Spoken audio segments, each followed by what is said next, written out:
আমি দোষটা আমি তোমাদের নিয়ে এসেছি আজকে হাওড়া জেলার অন্তর্গত বদিষ্ণ জনপদ বাঙালির 12 মাসে 13 পার্বণ, তার মধ্যে একটি পার্বণ হলো ঘুরে বেড়ানো। বাঙালি কিন্তু ভীষণভাবে ঘুরে বেড়াতে ভালোবাসে, শীত গ্রীষ্ম বর্ষা, কিন্তু ঘোরাটা চাই। তোমরা এতক্ষণে থাম্বনেল দেখে বুঝতেই পেরে গেছো যে আজকে আমাদের ডেস্টিনেশন কোথায়।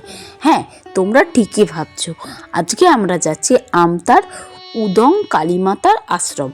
তো সবার আগে বলে ফেলি তোমরা কিভাবে যাবে। তো এখানেও কিন্তু তোমরা দুটোভাবে যেতে পারো, একটা হলো বাসে আর একটা হলো ট্রেনে। তো ট্রেনে করে যদি যেতে চাও তাহলে সবার আগে চলে যেতে হবে হাওড়া স্টেশন।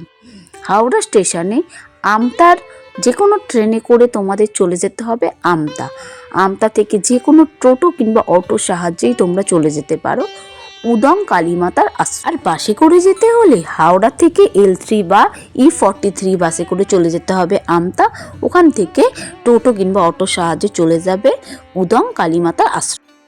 হ্যালো বন্ধুরা, welcome back to my channel. আমি দোষটা আমি তোমাদের নিয়ে এসেছি আজকে হাওড়া জেলার অন্তর্গত বদিষ্ণ জনপদ আমতারই উদং নামে এক গ্রামেই অবস্থিত এক কালীমাতার আশ্রম।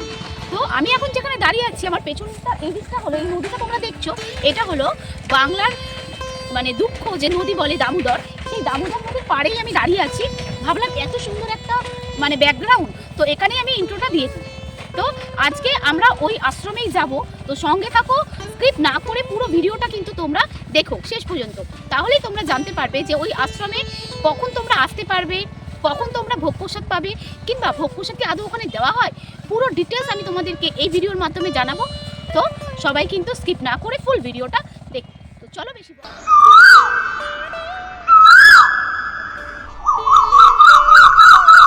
মনোরম পরিবেশে দামোদর নদীর তীরে আমতার উদংয়ে গড়ে উঠেছে উদং কালীমাতার আশ্রম, যার পশ্চিম দিকে গা বেয়ে বয়ে গেছে দামোদর নদী। আশ্রমের ভেতরে প্রবেশ করলে দেখা যাবে সেখানে সুন্দর মুগ্ধ পরিবেশের মধ্যে গড়ে উঠেছে দেবী দক্ষিণাকালীর মন্দির, যার এক প্রান্তে দক্ষিণ পশ্চিম অবস্থান করেছে মহাদেবের মন্দির, দক্ষিণ পূর্বে অবস্থান করেছে গ্রহরাজের মন্দির, একেবারে পূর্বে রয়েছে রাধা গোবিন্দের মন্দির। এই কালী মন্দিরে দেবীকে দক্ষিণাকালী রূপে পুজো করা হয়। অন্যদিকে আশ্রমের মধ্যে অন্যান্য মন্দিরের রীতিনীতি মেনে চলে নিত্য পুজো। কালী পুজোর দিন বিশেষ পুজো অনুষ্ঠান চলে মধ্যরাত পর্যন্ত। প্রতি বছরের রীতি মেনে এই বছরও অনুষ্ঠিত হবে পুজো। উদং কালীমাতা আশ্রম সকাল 8টায় প্রতিদিন সাধারণ মানুষের জন্য খুলে দেওয়া হয়, তা দুপুর 12টা পর্যন্ত খোলা থাকে। পাশাপাশি প্রতিদিন বিকেল 4টে থেকে সন্ধে 8টা পর্যন্ত খোলা থাকে। আমরা যেদিন এই আশ্রমে গিয়েছিলাম সেদিন কিন্তু এই আশ্রমে একটা বড় প্রোগ্রাম চলছিল, যেখানে মেহেন্দি পরানো কম্পিটিশন থেকে শুরু করে আঁকা প্রতিযোগিতা, যেমন খুশি সাজু, আরও নানা রকমের প্রোগ্রামের আয়োজন করা হয়েছিল। প্রতি বছরই শিবরাত্রির পরের দিন অমাবস্যায় অনুষ্ঠিত হয় দেবীর বাৎসরিক পুজো, আর ঠিক তার পরের দিনই আশ্রমে অনুষ্ঠিত হয় অন্নকূট উৎসব। সারা বছর ধরে বিভিন্ন অনুষ্ঠানে উৎসবের অংশগ্রহণ করে এলাকার সাধারণ মানুষ।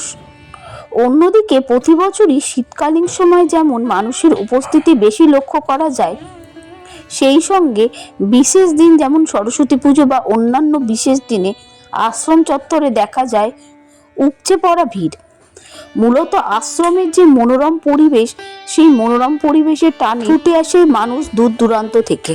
তবে অন্যান্য মন্দির কিংবা আশ্রমের মতো এখানে কিন্তু ভোগ প্রসাদ খাওয়ার কোনো ব্যবস্থা নেই।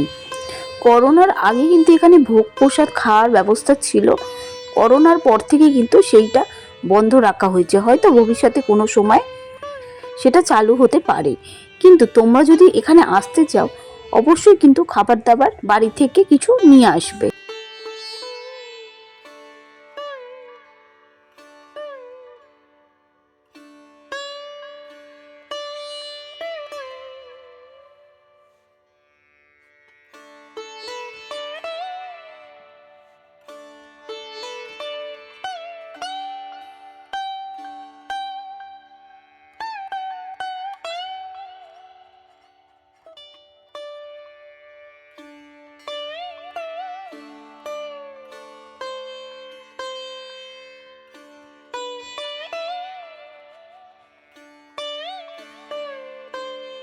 এই যে মন্দিরটা তোমরা দেখছো সামনে নন্দী, বুঝতেই পারছো এটা কিন্তু মহাদেবের মন্দির।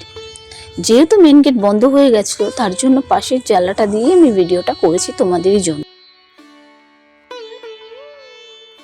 এই যে সামনে জায়গাটা দেখছো এটা কালী মন্দিরের একদম সামনে নাট মন্দির।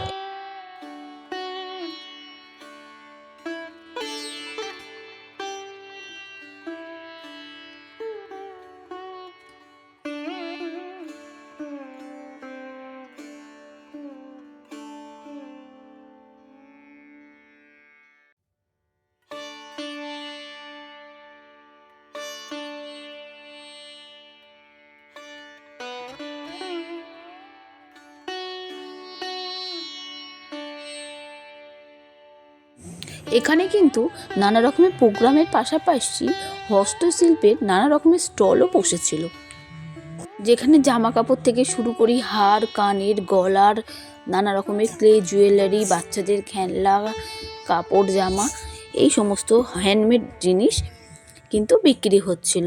তারপরে বাইরে নানা রকমের খাবার দাবারেরও দোকান ছিল। তো আশ্রম থেকে বেরিয়ে আমরা পৌঁছে গেলাম দামোদর নদীতে, যেটাকে বলা হয় বাংলার দুঃখ দামোদর। বন্ধুরা, আজকে যখন আমি এখান থেকে সকালে স্টার্ট করেছি ইন্ট্রো দিয়ে, তো ভাবলাম যে না এখানেই শেষটা করি। তার জন্য এই দামোদর নদীর তীরে আবার আমরা দামোদর নদীর পাড়ে আবার আমরা চলে এসেছি। তো এখানেই আমি আজকে আমার ভিডিওটা শেষ করব। তো আশা করছি তোমাদের মন্দিরটা, আশ্রমটা ঘুরে খুবই ভালো লেগেছে। তো তোমরা যদি আসতে চাও তাহলে ঝটপট করে চলে আসো। তো আবার দেখা হচ্ছে অন্য কোনো ভিডিওতে, অন্য কোনো জায়গাতে। ততক্ষণের জন্য টাটা।